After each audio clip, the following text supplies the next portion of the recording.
아침에 눈을 뜨고 이불을 걷어내는 순간 무릎이 뻣뻣하게 굳어있는 느낌이 들 때가 많습니다. 몸은 일어나고 싶지만 관절이 마치 오래된 경첩처럼 삐걱거리며 당신을 붙잡습니다. 침대 옆에 놓아둔 슬리퍼를 신으려는 단순한 동작조차 무릎이 욱신거리며 불편하게 만듭니다. 이런 경험은 당신만 겪는 게 아닙니다. 60세 이상 남성의 절반 이상이 아침마다 무릎 통증을 호소합니다. 하지만 많은 분들이 나이 들면 당연히 아픈 거지라며 무심히 넘기곤 합니다. 사실 무릎은 하루 종일 우리 몸무게를 지탱하며 움직임의 중심을 담당하는 관절입니다. 계단을 오를 때, 마당을 쓸 때, 심지어 자리에 앉았다 일어날 때도 무릎은 쉼없이 작동합니다. 그래서 무릎은 인생의 시간표가 고스란히 새겨지는 곳이라 불립니다. 젊을 때는 버틸 수 있었던 작은 손상과 무리가 나이가 들수록 서서히 드러나는 것이지요. 놀라운 사실은 아침에 가장 통증이 심한 이유가 단순히 밤새 쉬었기 때문이 아니라는 점입니다. 밤 동안 움직임이 줄어들면서 무릎 관절 안에 윤활액 순환이 둔화되고 관절 주위 근육과 인대가 뻣뻣해지기 때문입니다. 그래서 기지개를 켜고 조금 움직이면 통증이 서서히 완화되기도 하지요. 하지만 만약 이 신호를 무시하고 계속 괜찮겠지 하고 넘기면 작은 불편이 점점 더 큰 문제로 이어집니다. 저는 진료실에서 종종 이런 환자들을 만납니다. 선생님, 아침에만 좀 아프다가 괜찮아지길래 그냥 참고 살았어요. 그런데 몇 달, 몇 년이 지나면 무릎이 붓고 걷는 거리도 점점 줄어듭니다. 나중에는 시장 보러 가는 것조차 버거워지고 친구들과의 약속도 피하게 됩니다. 무릎 통증 하나가 삶의 활력을 빼앗아 가는 셈입니다. 이 대목에서 중요한 사실을 말씀드리고 싶습니다. 무릎 통증은 단순히 노화의 자연스러운 현상이 아닙니다. 물론 나이가 들면 관절이 약해지지만 통증을 예방하거나 완화할 수 있는 방법은 분명히 존재합니다. 바로 작은 습관의 변화, 그리고 누구나 할 수 있는 간단한 관리법이 그 해답이 될 수 있습니다. 그중 하나가 바로 손지압입니다.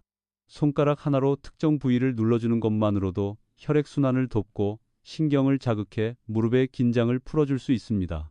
이 방법은 동양의학에서 오랫동안 사용되어 왔고 최근에는 서양의학에서도 통증 조절 메커니즘과 관련해 연구가 이루어지고 있습니다. 아마 지금 당신은 의아할지도 모릅니다.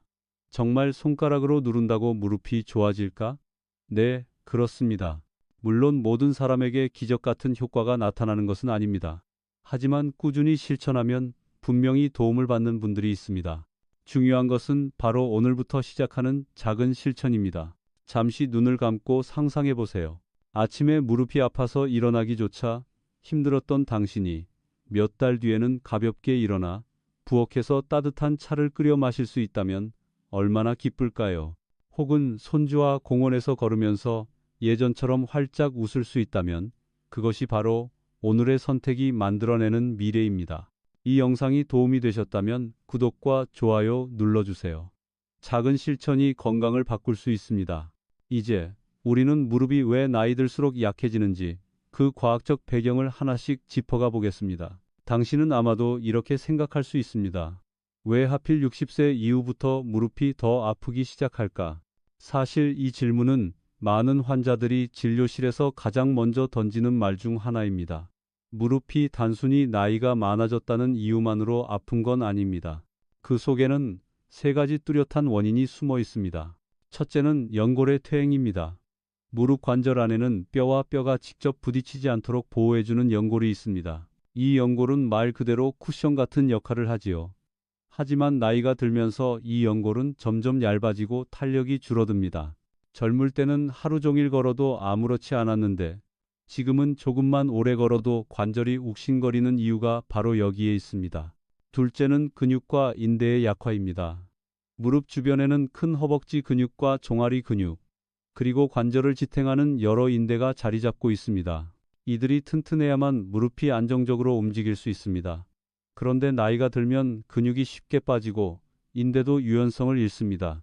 결국 작은 충격에도 무릎이 쉽게 삐끗하거나 통증을 느끼게 됩니다. 의학적으로 이를 근육 위축과 인대 탄력 저하라고 부릅니다. 셋째는 혈액순환 저하입니다. 우리 몸의 혈관은 나이가 들수록 좁아지고 탄력도 감소합니다.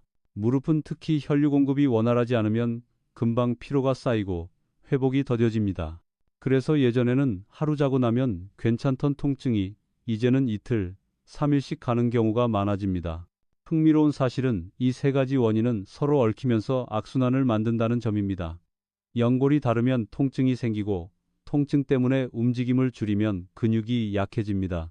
근육이 약해지면 무릎을 지탱할 힘이 부족해져 더 많은 부담이 연골에 실리게 됩니다.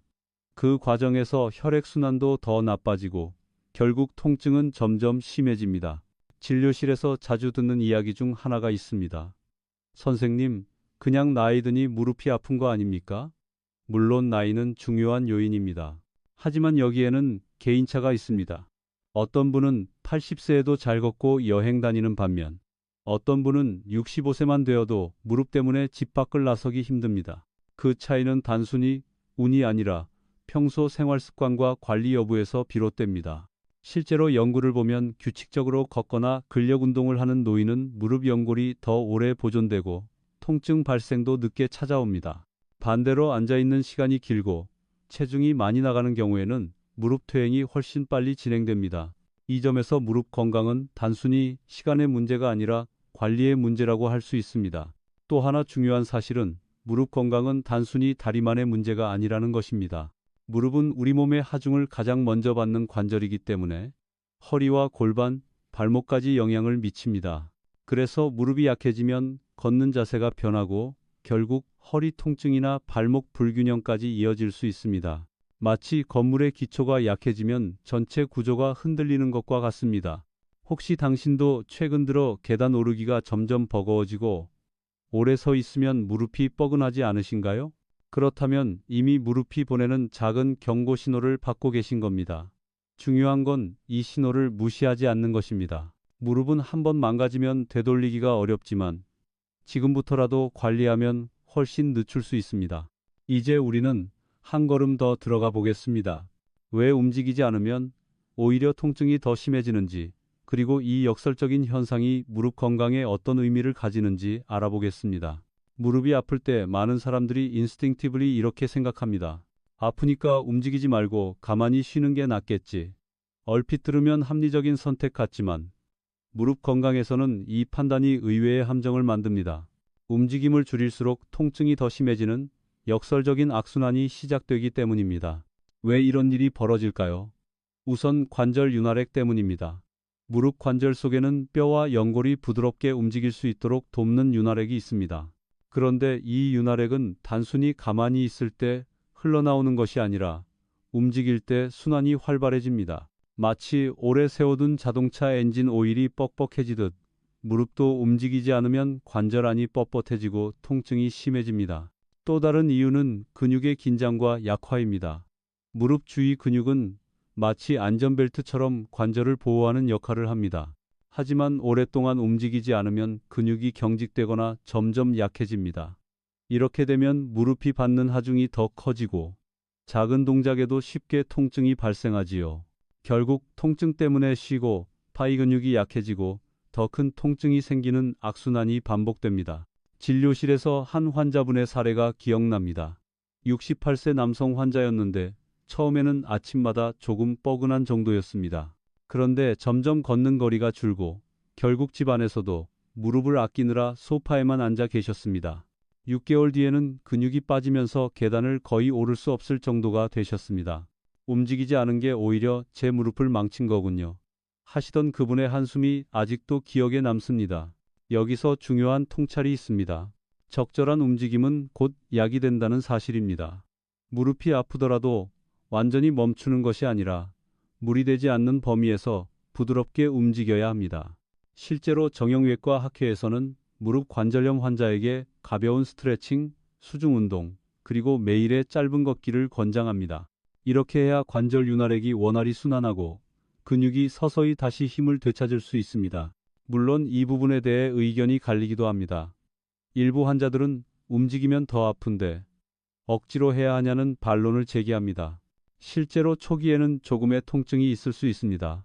하지만 꾸준히 그리고 올바른 방법으로 움직이면 대부분 통증이 점차 줄어듭니다. 중요한 건 과하지 않게 매일 조금씩 이라는 원칙입니다. 여기서 제가 자주 비유하는 예가 있습니다. 무릎은 오래된 시계 태엽과 비슷합니다. 멈춰 놓으면 점점 굳고 결국 더 이상 돌아가지 않게 되지만 매일 조금씩 감아주면 오래도록 시간을 지켜줍니다. 당신의 무릎도 마찬가지입니다. 작은 움직임이 무릎의 시간을 연장시켜줍니다. 혹시 당신도 요즘 무릎이 아파서 집에만 머물고 계신가요? 그렇다면 오늘부터 아주 작은 움직임이라도 시작해 보시길 권합니다. 아침에 일어나 5분만 가볍게 제자리 걸음을 하거나 저녁에 의자에 앉아 무릎을 천천히 펴고 접는 동작만 해도 큰 차이가 납니다. 중요한 건 가만히 있지 않는 것입니다.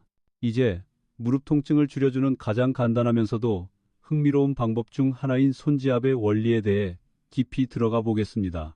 단순히 혈자리를 누르는 것이 왜 효과가 있는지 과학적 배경과 전통적 지혜를 함께 풀어드리겠습니다. 무릎이 아플 때 손가락으로 특정 부위를 누르면 왜 통증이 완화될까요? 많은 분들이 그냥 기분 탓 아니냐 하고 웃어넘기기도 하지만 사실 손지압에는 생각보다 과학적인 원리가 숨어 있습니다. 먼저 신경 자극 효과입니다. 손끝으로 일정한 압력을 주면 피부 아래 신경 수용체가 반응합니다. 이 신호가 척수를 거쳐 뇌에 전달되면서 통증 신호가 상대적으로 줄어드는 게이트 컨트롤 이론, 게이트 컨트롤 티오리, 이 작동합니다. 쉽게 말하면 지압으로 들어온 자극이 통증 신호의 문을 닫아버리는 역할을 하는 것입니다. 그래서 눌렀을 때 시원함과 동시에 통증이 덜 느껴지는 것이지요. 둘째는 혈액순환 개선입니다. 지압은 단순히 신경만 자극하는 것이 아니라 혈관의 미세한 순환을 촉진합니다. 무릎 주위 혈류가 좋아지면 산소와 영양분 공급이 원활해지고 염증을 가라앉히는 데도 도움이 됩니다. 특히 60세 이후에는 혈관 탄력이 떨어져 순환이 원활하지 않기 때문에 지압이 작은 펌프 역할을 해줄 수 있습니다. 셋째는 심리적 안정 효과입니다. 지압을 하다 보면 자연스럽게 호흡이 느려지고 마음이 안정되는 것을 느끼게 됩니다. 실제로 진료실에서 많은 환자들이 선생님, 누르다 보면 마음까지 편안해져요 라고 이야기합니다. 통증은 단순히 신체적 현상만이 아니라 심리적 요소와도 깊이 연결되어 있기 때문에 이런 안정감은 통증 완화에 큰 도움이 됩니다. 흥미롭게도 손지압은 동양의학과 서양의학의 교차점이라고 할 수 있습니다. 동양의학에서는 수천 년 전부터 혈자리 경혈 개념을 통해 몸의 기, 흐름을 조절한다고 설명해 왔습니다. 반면 현대의학에서는 이를 신경혈관 자극으로 해석하지요. 서로 언어는 다르지만 결과적으로 통증을 줄이고 몸의 균형을 맞춘다는 점에서 일맥상통합니다. 물론 아직 모든 것이 명확하게 밝혀진 것은 아닙니다. 일부 연구에서는 지압 효과가 뚜렷하지 않다는 결과도 있습니다. 하지만 많은 임상 사례에서 실제 환자들이 통증 완화를 경험했고 특히 부작용이 거의 없다는 점에서 주목받고 있습니다. 약물 치료가 부담스러운 노인 환자들에게 지압은 안전한 보조요법이 될 수 있는 셈이지요. 여기서 중요한 점은 꾸준함입니다. 하루 이틀 눌러서는 큰 변화를 기대하기 어렵습니다. 마치 씨앗을 심고 물을 주듯 매일 일정한 시간에 습관처럼 지압을 해줄 때 몸이 조금씩 반응합니다. 실제로 제가 지도한 한 72세 환자분은 처음에는 반신반의하며 시도했지만 3개월 꾸준히 실천한 후 계단 오를 때 훨씬 가벼워졌다고 말씀하셨습니다. 당신도 기억하시면 좋겠습니다. 손지압은 결코 복잡하지 않습니다. 특별한 도구가 필요하지도 않고 어디서든 할 수 있습니다. TV를 보면서 산책 후 벤치에 앉아 있으면서 심지어 버스를 기다리면서도 손가락 하나만 있으면 됩니다. 무릎이 보내는 신호에 귀 기울이고 그때그때 작은 응답을 해주는 것, 그것이 지압의 본질입니다. 이제 구체적으로 무릎 통증에 자주 쓰이는 대표적인 혈자리들을 하나씩 짚어보겠습니다. 먼저 무릎 바로 옆에 있는 독비혈부터 알아보겠습니다. 이 자리를 제대로 누르면 무릎 통증 완화에 큰 도움이 됩니다. 무릎 통증을 완화하는 대표적인 혈자리 중 가장 먼저 소개할 곳은 바로 독비혈, 비쇼입니다. 이름이 조금 생소하게 들리실 수 있지만 사실 찾는 방법은 매우 간단합니다. 무릎을 굽혔을 때 무릎 앞쪽에 움푹 들어가는 두 지점이 있습니다. 그중 바깥쪽에 위치한 점이 바로 독비혈입니다. 손가락으로 그 부위를 눌러보면 약간 묵직하면서도 시원한 느낌이 듭니다. 통증이 있는 경우에는 오히려 조금 더 예민하게 느껴질 수도 있습니다. 하지만 이 부위는 무릎 관절 주위를 순환시키고 무릎 앞쪽의 긴장을 풀어주는 데 큰 역할을 합니다. 특히 무릎 앞쪽이 무겁고 뻣뻣하게 느껴지는 분들에게 도움이 됩니다. 실제로 동양의학에서는 독비열을 오래전부터 무릎 통증 치료의 핵심으로 사용해 왔습니다. 무릎이 아프면 독비를 찾아라 라는 말이 있을 정도이지요. 현대의학적으로 해석해보면 이 부위에는 신경과 혈관이 밀집해 있어 지압을 통해 자극하면 무릎 주위의 혈액순환이 개선되고 염증 반응이 완화됩니다. 진료실에서 만난 66세 김모 어르신 이야기를 들려드리겠습니다. 이분은 아침마다 무릎 앞쪽이 뻣뻣해서 양치질을 하면서도 한참 동안 다리를 두드려야 움직일 수 있었다고 합니다. 제가 독비열 지압을 알려드린 후 하루에 아침 저녁 5분씩 실천하셨습니다. 한 달 정도 지나자 선생님, 이제는 아침에 바로 부엌까지 걸어갈 수 있어요라며 웃으셨던 모습이 아직도 기억납니다. 물론 지압을 처음 시도하는 분들은 얼마나 세게 눌러야 하나요? 라는 질문을 자주 하십니다. 정답은 아프지만 참을 만한 정도입니다. 너무 약하면 효과가 없고 너무 강하면 오히려 무릎 주변 조직이 긴장할 수 있습니다. 보통 엄지손가락 끝으로 5초 정도 꾹 눌렀다가 천천히 풀어주고 이를 10회 반복하면 충분합니다. 여기서 한 가지 더 팁을 드리자면 지압을 하면서 호흡을 함께 조절하는 것입니다. 숨을 들이마실 때는 가볍게 눌렀다가 내쉴 때 조금 더 깊게 압력을 주면 효과가 배가 됩니다. 호흡과 지압이 리듬을 맞추면 마음까지 차분해지고 무릎 통증뿐 아니라 전신 긴장도 완화됩니다. 흥미롭게도 일부 연구에서는 독비열 지압이 단순히 통증 완화뿐 아니라 무릎 관절의 움직임 범위를 넓히는 데도 도움이 된다고 보고했습니다. 아직 대규모 임상시험이 충분하지는 않지만 작은 생활 습관이 가져올 수 있는 변화로는 충분히 주목할 만한 가치가 있습니다. 당신도 오늘 저녁 의자에 앉아 무릎을 굽힌 상태에서 손가락으로 독비열을 눌러보시길 권합니다. 아마 처음에는 크게 차이를 느끼지 못할 수도 있습니다. 하지만 며칠, 몇 주가 지나면서 아침에 무릎을 움직일 때 조금 더 부드러워지는 변화를 느끼게 될 것입니다. 이제 무릎뿐만 아니라 다리 전체의 피로를 덜어주고 동시에 무릎 관절에도 도움이 되는 또 다른 핵심 혈자리, 족삼리를 함께 살펴보겠습니다. 이번에 소개할 혈자리는 무릎 건강뿐만 아니라 다리 전체의 피로를 덜어주는 명혈, 바로 족삼리, 조산리입니다. 이름만 들어도 낯설게 느껴지지만 사실 동양의학에서 가장 많이 쓰이는 혈자리 중 하나입니다. 족삼리를 꾸준히 자극하면 100가지 병을 예방한다라는 말이 있을 정도니까요. 족삼리의 위치는 무릎 바깥쪽, 슬개골 무릎뼈 아래에서 약 3, 4cm 내려온 지점에 있습니다. 쉽게 찾으려면 무릎을 살짝 굽히고 슬개골 아래에서 손가락 4마디 정도 내려간 곳을 눌러보시면 됩니다. 눌렀을 때 약간 묵직하면서도 시원한 통증이 느껴진다면 정확히 찾으신 겁니다. 족삼리는 단순히 무릎만이 아니라 소화기와 면역력과도 깊은 관련이 있습니다. 위와 장을 튼튼하게 하고 전신의 기혈 흐름을 조절하는 데 도움을 주기 때문에 지압을 하면 몸 전체가 한결 가벼워집니다. 무릎 관절 통증으로 고생하던 환자분들이 족삼리 지압을 병행하면서 소화도 좋아지고 다리 붓기가 줄었다고 말하는 경우도 많습니다. 현대의학적으로 해석하면 족삼리 주변에는 종아리 근육과 신경이 모여 있어 지압 시 혈류 개선 효과가 뚜렷하게 나타납니다. 종아리는 제2의 심장이라고 불리는데 혈액을 심장으로 되돌려보내는 펌프 역할을 하기 때문이지요. 따라서 족삼리를 눌러주면 무릎뿐 아니라 다리 전체의 혈액순환이 활발해집니다. 제가 기억하는 환자분 중 한 분은 70세 할아버지였는데 무릎이 아파서 오래 걷기 힘들다고 하셨습니다.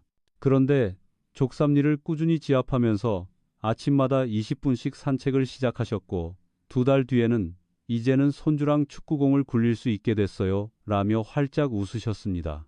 지압 하나가 일상의 활력을 되찾아준 좋은 사례였습니다. 그렇다면 어떻게 눌러야 할까요?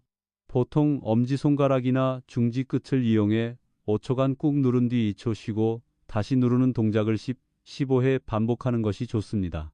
특히 저녁에 다리가 붓거나 무겁게 느껴질 때 하면 효과가 큽니다. 또 따뜻한 찜질과 함께하면 지압 효과가 더 오래 지속됩니다. 하지만 여기서 주의할 점도 있습니다. 족삼리는 전신 건강에 좋은 혈자리이지만 위궤양이 심하거나 고혈압이 조절되지 않는 경우에는 너무 강하게 누르지 않는 것이 좋습니다. 또 지압 시 통증이 지나치게 심하다면 압력을 줄여야 합니다. 무릎 건강을 지키려면 국소적인 통증 완화뿐만 아니라 다리 전체의 균형을 살펴야 합니다. 족삼리는 바로 그런 관점에서 무릎과 다리를 함께 돌볼 수 있는 좋은 지점입니다. 이제 무릎과 연결된 또 하나의 중요한 혈자리, 엉덩이 근육과 깊이 관련된 환도혈, 환태혈을 살펴보겠습니다. 이 혈자리를 이해하면 무릎과 엉덩이, 허리까지 이어지는 연결고리를 명확히 볼 수 있습니다. 무릎 건강을 이야기할 때 많은 분들이 잘 놓치는 부위가 있습니다. 바로 엉덩이 근육과 그 주변 혈자리입니다. 무릎은 다리의 끝에서 충격을 받는 관절이지만 실제로는 허리와 골반, 엉덩이 근육의 영향을 크게 받습니다. 그 중에서도 환도혈 환태혈, 음무릎 통증 완화와 직결되는 중요한 지점입니다. 환도혈은 엉덩이 옆, 정확히는 엉덩이를 옆으로 눌렀을 때 가장 깊숙하게 들어가는 지점에 있습니다. 손바닥을 엉덩이에 대고 무릎을 굽히거나 돌려보면 움푹 꺼지는 곳이 있는데 바로 그곳이 환도혈입니다. 이 자리는 허리와 골반, 무릎을 연결하는 큰 신경과 근육들이 지나가기 때문에 자극을 주면 무릎 관절의 부담을 줄이는 데 도움을 줍니다. 특히 무릎 통증이 허벅지 뒤쪽이나 엉덩이 근육까지 뻗쳐오는 분들에게 환도혈 지압은 효과적입니다. 현대의학적으로 보면 좌골신경과 주변 근육 긴장을 풀어주면서 하체 전체의 균형을 잡아주는 원리입니다. 간단히 말해 무릎이 아픈데 사실 원인은 엉덩이 근육의 긴장에서 비롯되는 경우가 적지 않다는 뜻입니다. 제가 진료했던 74세 환자분 이야기를 하나 들려드리겠습니다. 이분은 무릎 통증 때문에 병원에 오셨는데 검사상 무릎 자체의 퇴행은 생각보다 심하지 않았습니다. 대신 엉덩이 근육이 단단히 뭉쳐 있었지요. 제가 환도혈 지압과 스트레칭을 병행하도록 권해드렸습니다. 한 달쯤 지나자 무릎 통증이 절반 이하로 줄었고 오래 앉아있다 일어나도 덜 불편하다고 하셨습니다. 환도혈을 지압하는 방법은 비교적 단순합니다. 의자에 앉아 무릎을 굽힌 상태에서 주먹 바닥이나 엄지손가락 뿌리 부분으로 깊게 눌러줍니다. 10초 정도 눌렀다가 천천히 풀고 이를 5회 반복하면 됩니다. 처음에는 다소 불편할 수 있지만 몇 차례 반복하면 근육이 풀리면서 시원한 느낌을 받게 됩니다. 여기서 주의할 점은 너무 세게 눌러 신경이 자극되면 찌릿한 통증이 허벅지나 무릎으로 퍼질 수 있다는 것입니다. 이럴 때는 압력을 줄이고 호흡을 가다듬으면서 부드럽게 지압해야 합니다. 무리하지 않고 시원하다고 느껴지는 강도로 유지하는 것이 핵심입니다. 환도혈은 단순히 무릎 통증만 완화하는 것이 아니라 골반 균형과 허리 안정성에도 도움을 줍니다. 그래서 무릎이 아프면서 허리까지 자주 불편한 분들에게는 꼭 권장하고 싶은 지압법입니다. 혹시 요즘 의자에 오래 앉아 계시다가 일어날 때 무릎과 엉덩이가 동시에 불편하지 않으신가요? 그렇다면 환도혈 지압을 습관처럼 해보시길 권합니다. 작은 실천이 무릎뿐 아니라 다리 전체를 훨씬 가볍게 만들어줍니다. 이제 이렇게 배운 혈자리들을 실제 생활에서 어떻게 루틴으로 실천할 수 있는지 손가락 하나로 완성하는 셀프 케어 루틴을 함께 정리해 보겠습니다. 이제까지 세 가지 대표 혈자리 독비혈, 족삼리, 환도혈을 배웠습니다. 그렇다면 실제 생활 속에서는 이 혈자리들을 어떻게 활용해야 할까요? 많은 분들이 알기는 알겠는데 막상 매일 하려면 까먹어요. 라고 말씀하십니다. 그래서 저는 환자분들에게 단 5분, 손가락 하나로 할 수 있는 셀프 케어 루틴을 권장합니다. 먼저 아침 루틴입니다. 기상 후 침대 옆에 앉아 무릎을 굽힌 상태에서 독비혈을 엄지손가락으로 눌러줍니다. 5초간 꾹 누른 뒤 2초 쉬고 이를 10회 반복합니다. 이렇게 하면 밤새 뻣뻣해진 무릎이 조금씩 풀리면서 아침 통증이 완화됩니다. 하루의 첫 걸음을 조금 더 가볍게 시작할 수 있습니다. 다음은 저녁 루틴입니다. 하루 종일 활동한 다리는 혈액순환이 정체되어 무겁고 붓기 쉽습니다. 이때는 족삼리를 지압합니다. 의자에 앉아 무릎을 90도로 굽히고 무릎 아래에서 손가락 4마디 내려간 지점을 꾹 눌러줍니다. 5초 눌렀다가 2초 쉬는 방식으로 15회 반복하면 다리가 한결 가벼워집니다. 마지막으로 주 2, 3회 추가 루틴으로 환도혈을 지압합니다. 소파에 앉아 무릎을 굽힌 상태에서 주먹 바닥으로 엉덩이 여분푹 들어가는 부위를 눌러줍니다. 10초간 누르고 5초 쉬기를 5회 반복합니다.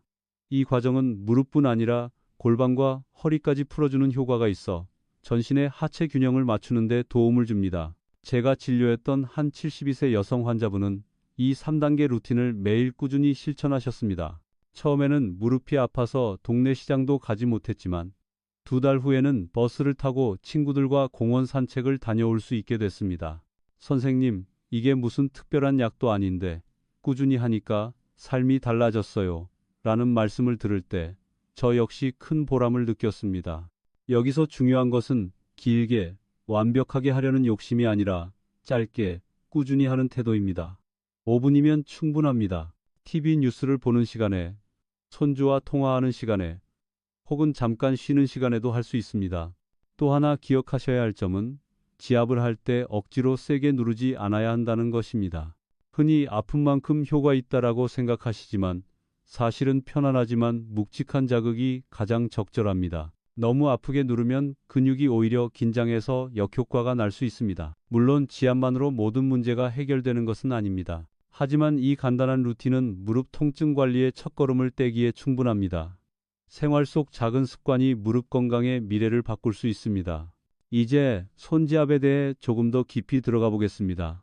과연 의학적 연구 결과는 지압의 효과를 어떻게 평가하고 있을까요?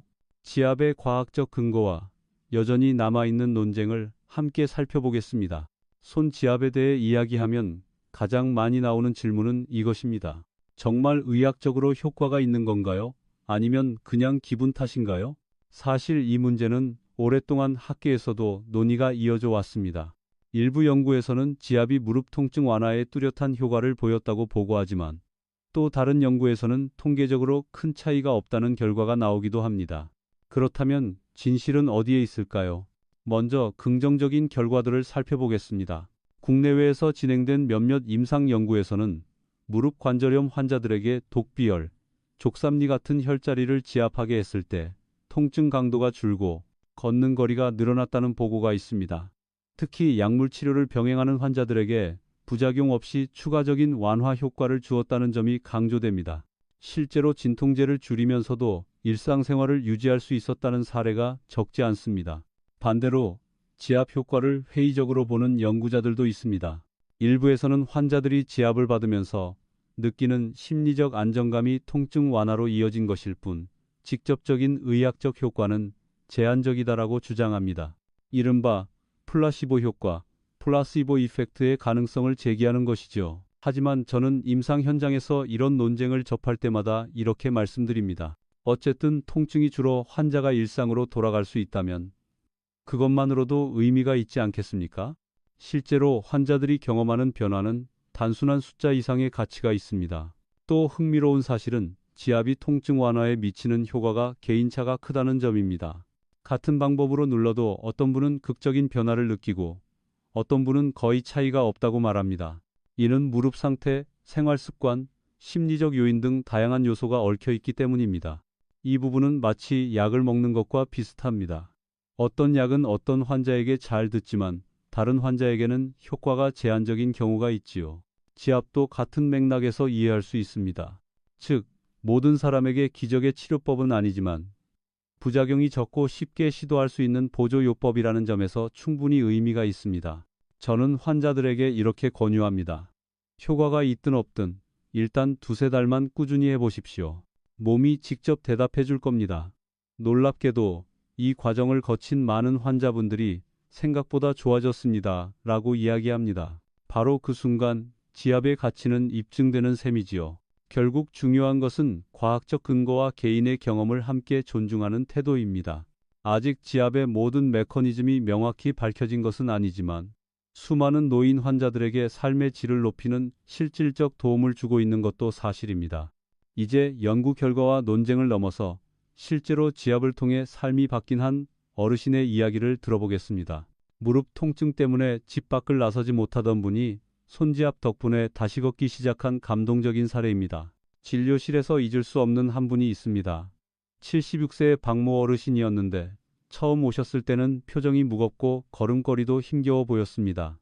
선생님, 예전엔 매일 시장을 걸어 다녔는데 요즘은 집 앞 슈퍼도 가기 힘듭니다. 무릎이 너무 아파서. 그분의 한숨은 단순한 통증을 넘어 삶의 의욕을 잃은 듯한 무거움이 담겨 있었습니다. 검사 결과 무릎 관절염이 상당히 진행된 상태였습니다.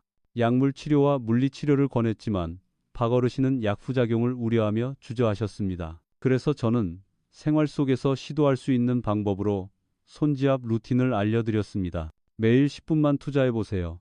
독비혈, 족삼리, 환도혈 이 세 곳만 꾸준히 누르시면 됩니다. 처음에는 반신반의하셨습니다. 손가락으로 눌러서 뭐가 달라지겠습니까? 하지만 매일 아침과 저녁 습관처럼 지압을 이어가셨습니다. 그리고 3주쯤 지났을 때 진료실 문을 열고 들어오시며 활짝 웃으셨습니다. 선생님, 요즘은 집 앞 공원을 혼자 걸을 수 있게 됐습니다. 아직 완전히 낫진 않았지만 확실히 다릅니다. 그 후 2달이 지나자 박 어르신은 친구들과 다시 바둑을 두러 다니기 시작했습니다. 오랜만에 모임에 나가 웃으며 대화하는 모습을 가족들이 무척 기뻐했다고 합니다. 본인도 무릎이 아파 집에만 있던 제가 다시 걸을 수 있다는 게 이렇게 행복한 일인 줄 몰랐습니다라고 말씀하시며 눈가가 촉촉해지셨습니다. 이 사례에서 중요한 점은 단순한 지압의 효과를 넘어 삶의 회복입니다. 통증이 줄어들면 움직임이 늘어나고 움직임이 늘어나면 자신감이 생깁니다. 자신감은 다시 활동성을 높이고 결국 사회적 관계와 정서적 만족으로 이어집니다. 단순히 무릎 하나가 좋아진 게 아니라 삶의 전체적인 질이 달라진 것이지요.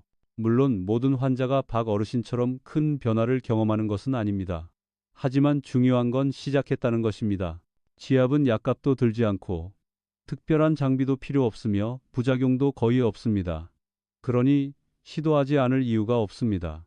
효과가 크든 작든 몸은 분명 그 노력에 응답합니다. 혹시 지금 이 영상을 보시는 당신도 무릎 통증 때문에 집 밖 활동을 줄이고 계신가요? 그렇다면 박 어르신의 이야기를 떠올리며 작은 희망을 가져보시길 바랍니다. 당신 역시 오늘부터 손가락 하나로 시작할 수 있습니다. 하지만 여기서 꼭 기억해야 할 것이 있습니다. 지압은 어디까지나 보조적인 방법일 뿐 근본적인 무릎 건강은 생활 습관 전반에 달려 있다는 사실입니다. 체중, 운동, 식습관 같은 요소들이 함께 관리되어야 합니다. 이제 다음으로 지압만으로는 부족한 이유와 함께 꼭 병행해야 할 생활 습관들을 살펴보겠습니다. 지압이 무릎 통증 완화에 분명 도움을 줄 수 있지만 그것만으로는 충분하지 않습니다. 무릎은 우리 몸의 가장 큰 관절 중 하나이고 하루 종일 하중을 견뎌야 하는 만큼 종합적인 관리가 필요합니다. 제가 늘 환자분들께 강조하는 4가지 생활 습관이 있습니다. 첫째는 체중 관리입니다. 무릎은 한 걸음을 내디딜 때 체중의 3배 이상을 버틴다고 알려져 있습니다. 몸무게가 5kg 늘어나면 무릎에는 15kg 이상의 추가 부담이 쌓입니다. 그래서 체중을 2-3kg만 줄여도 무릎 통증이 눈에 띄게 완화되는 분들이 많습니다. 단기간에 큰 감량을 시도하기보다는 매일 식사량을 조금 줄이고 꾸준히 실천하는 것이 중요합니다. 둘째는 단백질 섭취입니다. 많은 어르신들이 밥 위주의 식사를 하면서 단백질이 부족해집니다. 하지만 단백질은 근육을 유지하고 관절 주변을 지지하는 가장 중요한 영양소입니다.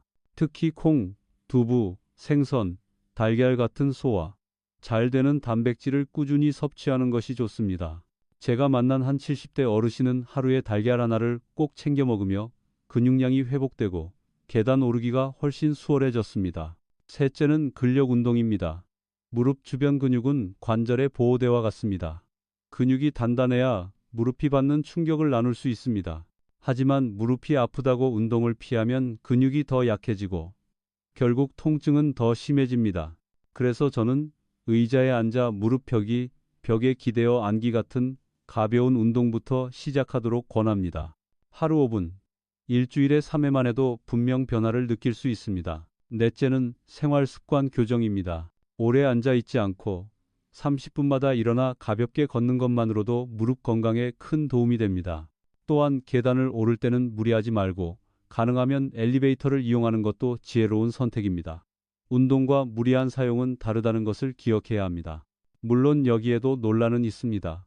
일부 전문가들은 나이가 들면 무릎에 무리가 될 수 있으니 근력 운동을 자제해야 한다고 주장합니다. 그러나 최근 다수의 연구에서는 오히려 적절한 근력 운동이 무릎 통증을 줄이고 관절염 진행을 늦춘다는 결과를 보여주고 있습니다. 핵심은 과하지 않게 자기 몸 상태에 맞게 실천하는 것입니다. 무릎 건강은 하루아침에 좋아지지 않습니다. 하지만 작은 습관 하나하나가 쌓이면 6개월 후, 1년 후에는 전혀 다른 삶을 살 수 있습니다. 당신이 지금부터 조금 더 가볍게 먹고 조금 더 움직이며 손지압을 생활화한다면 무릎은 분명히 그 노력을 기억할 것입니다. 이제 마지막으로 지금의 작은 실천이 어떻게 내년 이맘때 당신의 삶을 완전히 바꿀 수 있는지 따뜻한 상상 속으로 함께 걸어가 보겠습니다. 지금까지 무릎 통증의 원인과 손지압의 원리, 그리고 생활 속에서 실천할 수 있는 다양한 방법들을 함께 나누었습니다. 이제는 잠시 속도를 늦추고 당신의 삶을 조용히 그려보려 합니다. 아침 햇살이 창문으로 부드럽게 들어옵니다. 예전 같으면 무릎이 뻣뻣해서 일어나기조차 힘들었을 텐데 오늘은 조금 다릅니다. 침대 옆에 앉아 독비열을 꾹 눌러주면서 깊게 호흡을 하니 관절이 한결 풀린 느낌이 듭니다. 부엌까지 걸어가 주전자를 올리고 따뜻한 차를 끓이며 창밖을 바라봅니다. 작은 시작이지만 그것이 하루의 리듬을 바꿔주는 순간입니다. 점심 무렵, 예전에는 무릎 때문에 멀리 가지 못했지만 이제는 가까운 공원까지 산책을 나섭니다. 바람이 살짝 스치는 길을 걸으며 족삼리를 눌러주던 습관이 다리에 힘을 실어준 것을 느낍니다. 예전에는 몇 걸음만 걸어도 힘들었는데 지금은 발걸음이 훨씬 가볍네. 그렇게 혼잣말을 하며 마주오는 이웃과 미소로 인사를 나눕니다. 저녁에는 환도열을 지압하면서 하루를 정리합니다. 몸이 풀리며 마음도 차분해집니다. 손주와 영상통화를 하며 웃는 얼굴을 보여주고 친구와의 약속을 다시 잡을 용기가 생깁니다. 무릎이 아파 집 안에만 머물던 삶이 조금씩 넓어지고 있습니다. 사실 무릎 통증은 누구에게나 찾아올 수 있는 노화의 신호입니다. 하지만 그것이 곧 삶의 끝을 의미하는 것은 아닙니다. 작은 습관, 꾸준한 실천이 쌓이면 당신의 무릎은 다시 제 역할을 해낼 수 있습니다. 그리고 그 변화는 단순히 관절에만 머물지 않고 삶 전체에 파급됩니다. 오늘 제가 드린 이야기를 꼭 다 기억하지 않아도 괜찮습니다. 중요한 건 지금 이 순간 작게라도 시작하는 것입니다. 손가락 하나로 누르는 지압, 하루 5분의 근력 운동, 조금 더 가벼운 한 끼 식사. 이 모든 것이 모여 내년의 당신을 완전히 달라지게 만들 것입니다. 기억하세요. 지금의 불편함은 결코 운명이 아닙니다. 당신의 선택과 실천이 무릎을 바꾸고 삶을 바꿉니다. 지금 시작하시면 내년 이맘때는 전혀 다른 삶이 펼쳐질 수 있습니다. 오늘이 그 첫걸음입니다.